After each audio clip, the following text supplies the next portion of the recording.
नमस्कार। जो लोग ध्यान करने के इच्छुक हैं वो इस वीडियो को अवश्य देखें और हो सकता है उन्हें कुछ लाभ मिले। तो ध्यान करने से पहले कुछ बातों का ध्यान हमें करना होगा। हमें कुछ जानकारी हासिल करनी होगी अपने बारे में कि मैं कौन हूँ, क्यों मुझे ध्यान करना है, ध्यान में क्या होता है, मुझे इससे क्या फ़ायदा होगा। हमें इन सब के बारे में पता होना चाहिए। मैं कौन हूँ, सबसे पहला आता है कि मैं कौन हूँ।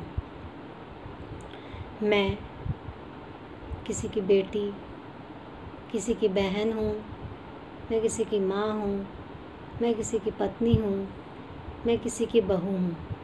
क्या है मेरी पहचान? ये सब तो मेरी पहचान नहीं हो सकती।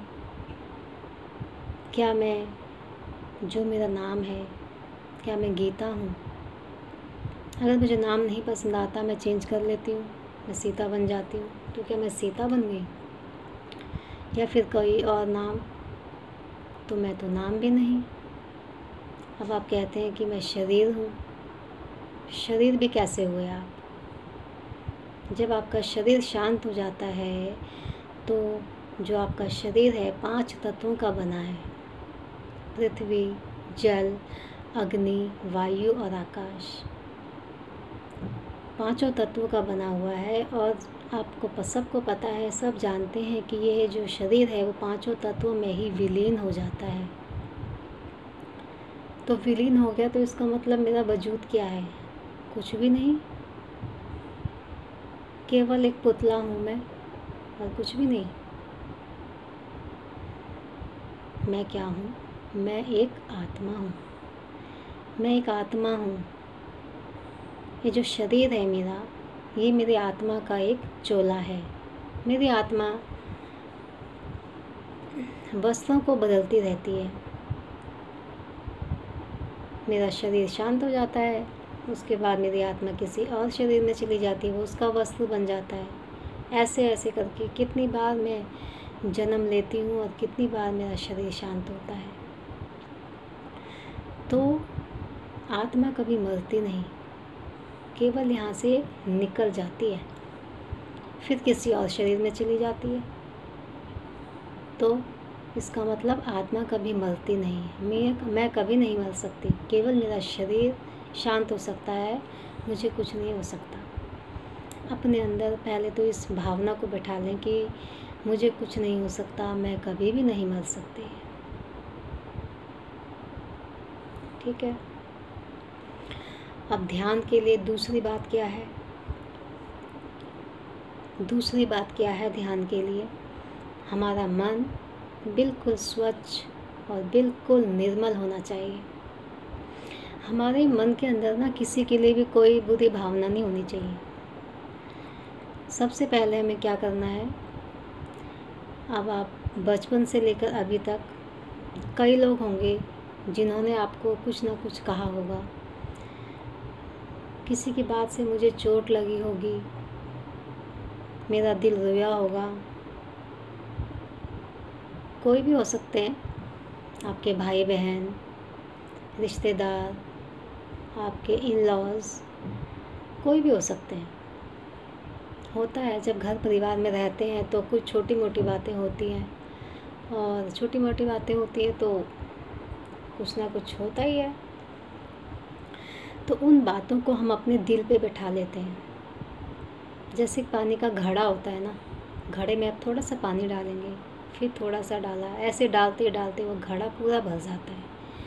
और जब उसमें पानी नहीं मतलब भरता है, जब पूरा भर जाता है तो पानी जब हम डालेंगे तो पानी बाहर को आ जाएगा और वो बाहर की ओर बहने लग जाता है जब ज़्यादा हो जाता है। तो ऐसे ही होता है जब हम किसी की कही हुई बात को अपने दिल से लगा के बैठते हैं। कितने साल हो जाते हैं, 10 साल 20 साल, लेकिन वो बात भूले नहीं भूलती। वो दिमाग में रहता है कि उसने मुझे ऐसा कहा था, उसने मुझे ऐसा कहा था।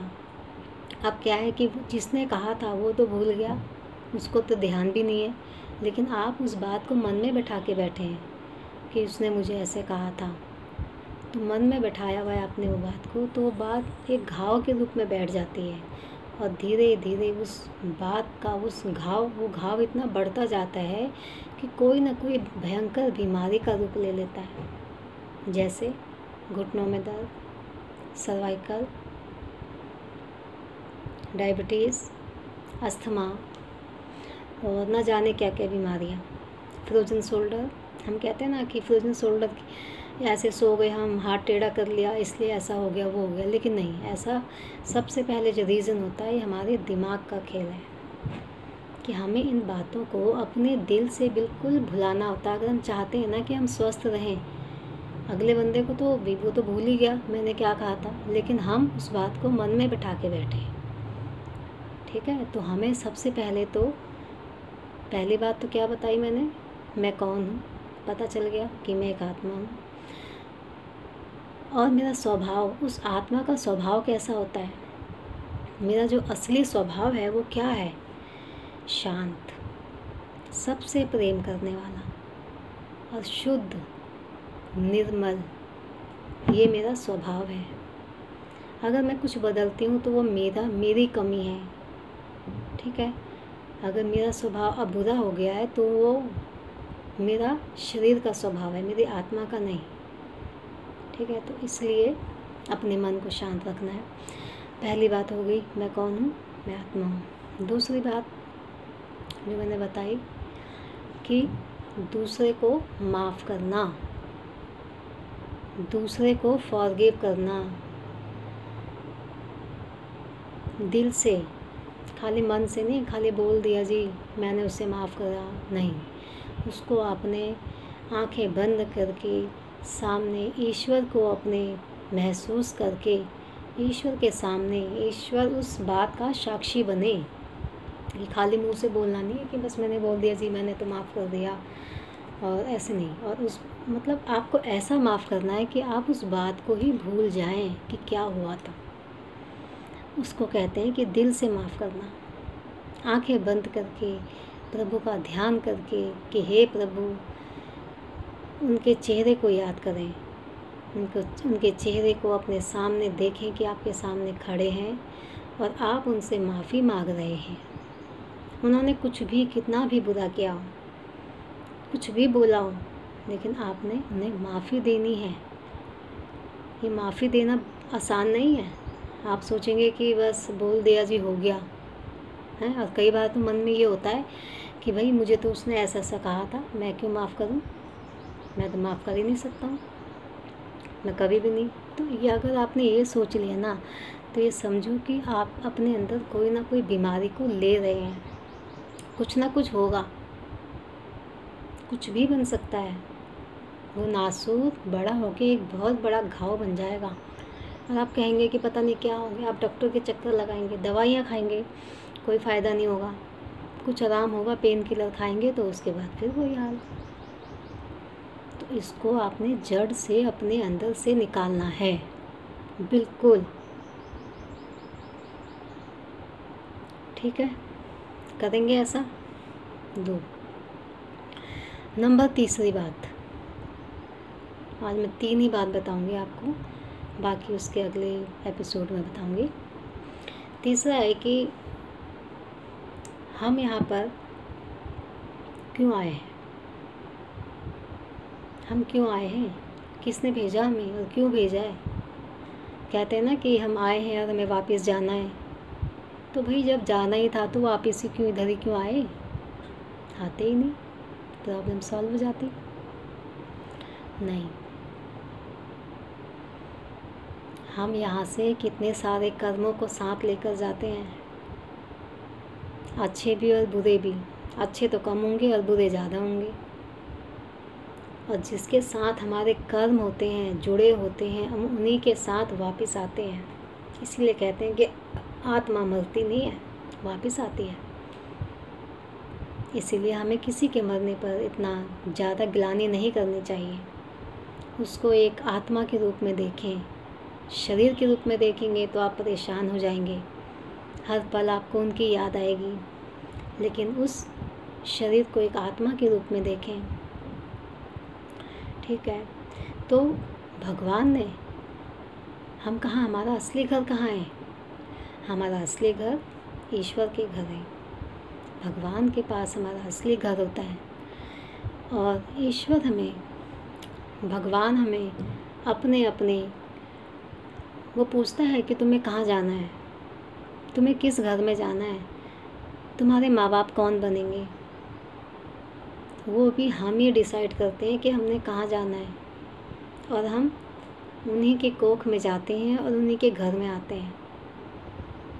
लेकिन हम प्रभु से कहते हैं, जब अपने असली घर में होते हैं तो हम अपने प्रभु से, अपने पिता से कहते हैं, ईश्वर से कहते हैं कि प्रभु मुझे आपके साथ ही रहना है, आपके साथ ही हमें बहुत अच्छा लगता है, हमें नीचे नहीं जाना। क्योंकि ऊपर क्या होता है, हमारे 6 लेवल होते हैं। कितने? 6 लेवल होते हैं। सबसे नीचे 1, फिर 2, 3, 4, 5, 6। उस 6 लेवल में वो आत्मा के कर्मों के अनुसार वो लेवल बनाए जाते हैं। जो सबसे, जिनके कर्म सबसे ख़राब होते हैं वो लेवल नंबर 1 में जाते हैं। जिसके थोड़े अच्छे हुए वो यहाँ से जाने के बाद 2 में जाते हैं।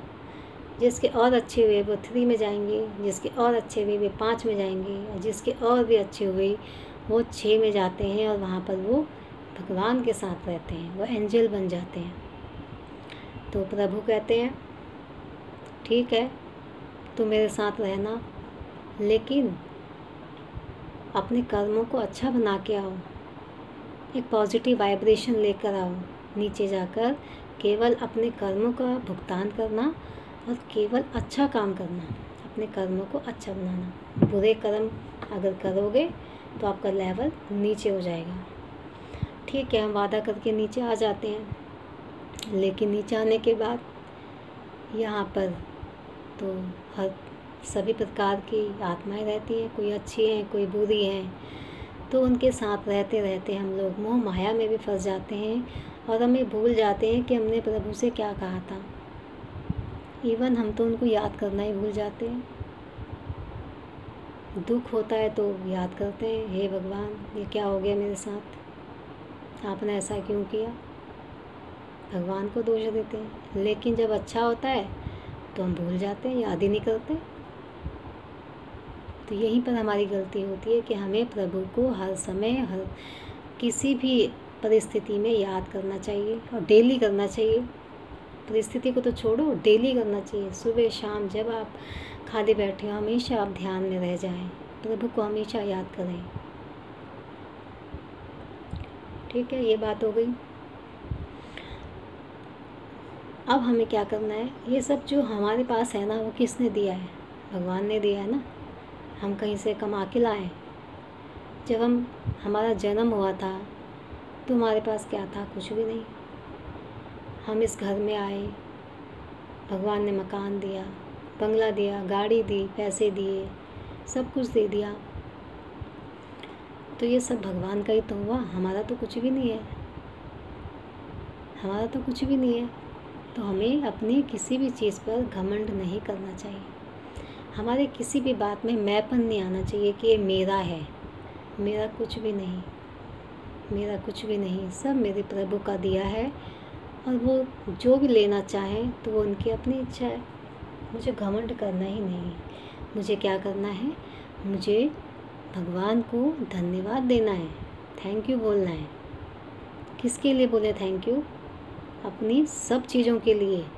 अपने कपड़ों के लिए थैंक यू बोलें, अपनी जो चीज़ आप इस्तेमाल कर रहे हैं, इवन अपनी कंघी, अपनी चप्पलों के लिए भी प्रभु ईश्वर को ही धन्यवाद बोलें। सभी चीज़ तो उन्हीं का दिया है। थैंक यू, से thank you for everything you have. अपनी फैमिली के लिए, अपने बच्चों के लिए, अपने पूरे परिवार के लिए ईश्वर को धन्यवाद दें हर पल। आप देखेंगे आपकी ज़िंदगी एक ऐसी मैजिकल बन जाएगी कि बिल्कुल ऐसे बदल जाएगी कि आप विश्वास नहीं करेंगे। केवल एक थैंक यू कहने से आपकी ज़िंदगी बदल जाएगी। करके देखें इसको, खाली बोलने का नहीं, करने का। अभी मैंने आपको 3 बातें बताई हैं, बाकी मैं अगले एपिसोड में बताऊंगी। अब थोड़ा सा हम ध्यान कर लेते हैं। ध्यान के लिए आपको किसी भी ऐसी अवस्था में बैठ जाएं जिसमें आप 15 मिनट, आधे घंटे आराम से आप बैठ सकते हैं। हिल डुल ना करें, हिलना नहीं है, ठीक है। रिलैक्स होकर आप बैठें, कोई कमर को खींचना नहीं है, आपने आराम से बैठना है। और चेहरे पर का जो भाव हो ना, एकदम मुस्कुराता हुआ हो, मुस्कुराते हुए बैठें। अपने होठों को मुस्कुराएं हमेशा। ये जो मुस्कुराहट है, ये आपके चेहरे का एक नूर है। अब आप जब किसी को भी मुस्कुराते हुए देखते हैं ना, तो आपका चेहरा भी अपना आप खुल जाता है। तो क्यों ना आप ही मुस्कुराएं, बेवजह मुस्कुराएं। चलिए, आंखें बंद कर लें।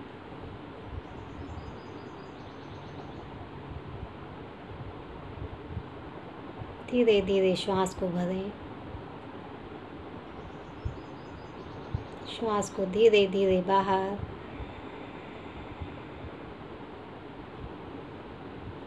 श्वास को भरें।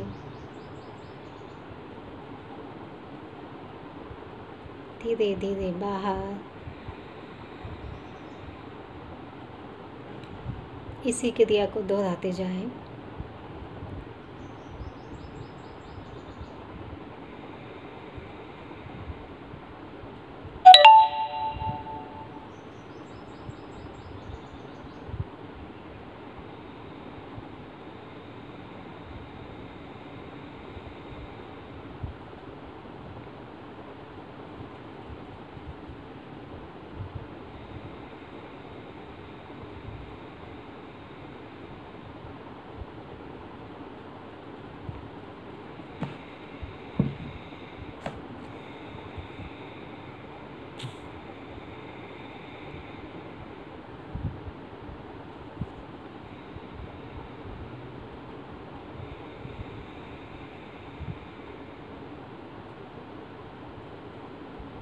पूरा लंबा गहरा श्वास भरें। श्वास को थोड़ा रोकें और धीरे धीरे श्वास को बाहर निकालें।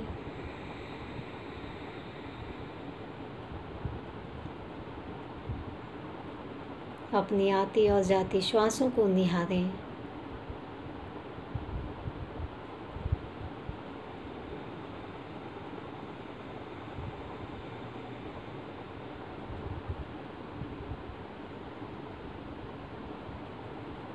महसूस करें जब आप श्वास को भर रहे हैं तो आपकी श्वास ठंडी है।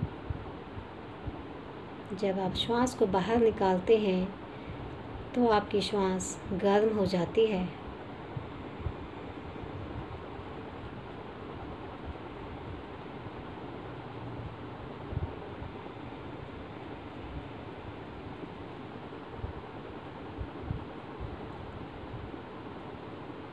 आप महसूस करें जैसे जैसे आप श्वास को बाहर निकालते हैं, आपका शरीर भी ढीला होता जा रहा है।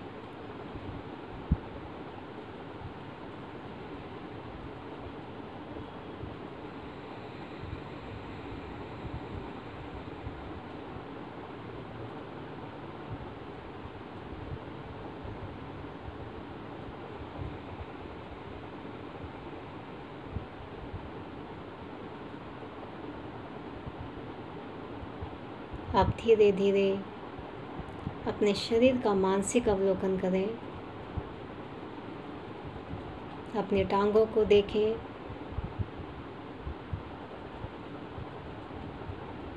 अपने घुटनों को देखें, जंघाओं को देखें, कमर के भाग को देखें, पेट के भाग को देखें, सीना, गले को देखें, अपने होठों को देखें, मुस्कुराते हुए कितने अच्छे लग रहे हैं। नासिका, दोनों कान, आपके बाल, कंधे, दोनों हथेलियाँ बिल्कुल ढीला, बिल्कुल ढीला शरीर। बहुत ही हल्के होने लगे हैं आप, बहुत ही हल्के होने लगे हैं। केवल अपनी श्वासों को आते और जाते देखते रहें।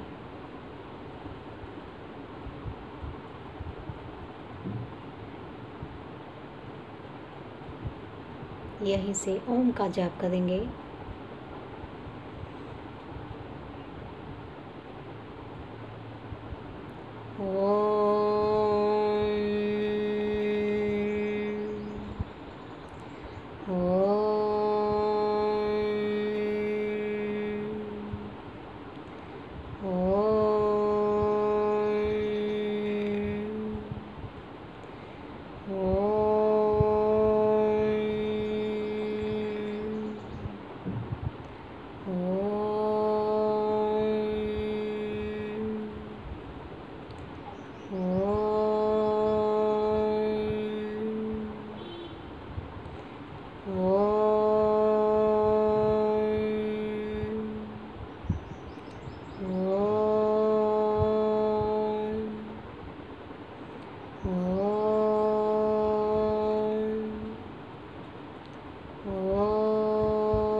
जब आप ओम का जाप करेंगे, आप महसूस करें मेरे चारों तरफ एक चक्र बन गया है,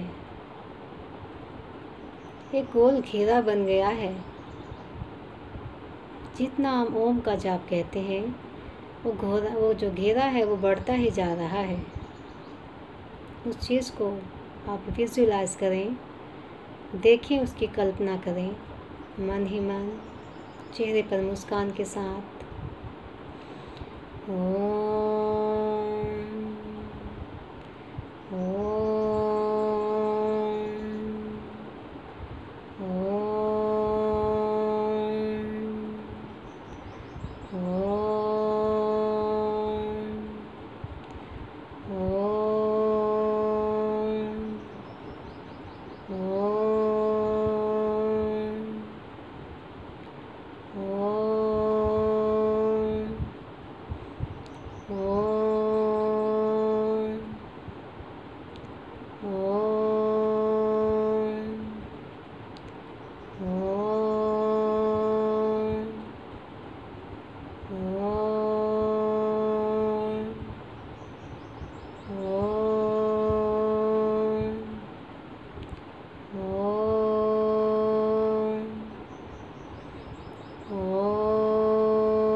शांत। अब आप महसूस करें मेरे चारों तरफ एक पॉजिटिव ऑरा बन गया है, एक चक्र बन गया है, और उस चक्र के अंदर केवल पॉजिटिव वाइब्रेशन ही आ सकती है। कोई भी नेगेटिव वाइब्रेशन उस चक्र के अंदर नहीं आ सकती। मैं बिल्कुल स्वस्थ हूँ, बहुत ही प्रसन्न हूँ। ईश्वर का मेरे ऊपर आशीर्वाद है। अपने आप को एक शक्तिशाली महसूस करें, अपनी सोच को पॉजिटिव बनाएं, खुद भी जिए, दूसरों को भी जीवन जीने की प्रेरणा दें।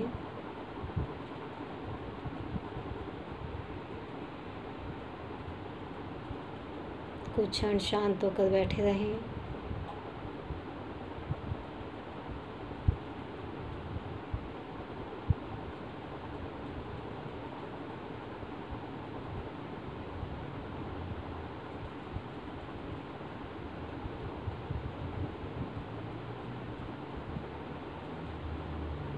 धीरे से आंखें खोलें, दोनों हाथ जोड़ते हुए ईश्वर को धन्यवाद दें। आपका दिन शुभ हो, आप सुखी और स्वस्थ रहें। इसी के साथ आपका धन्यवाद। आपको नमस्कार।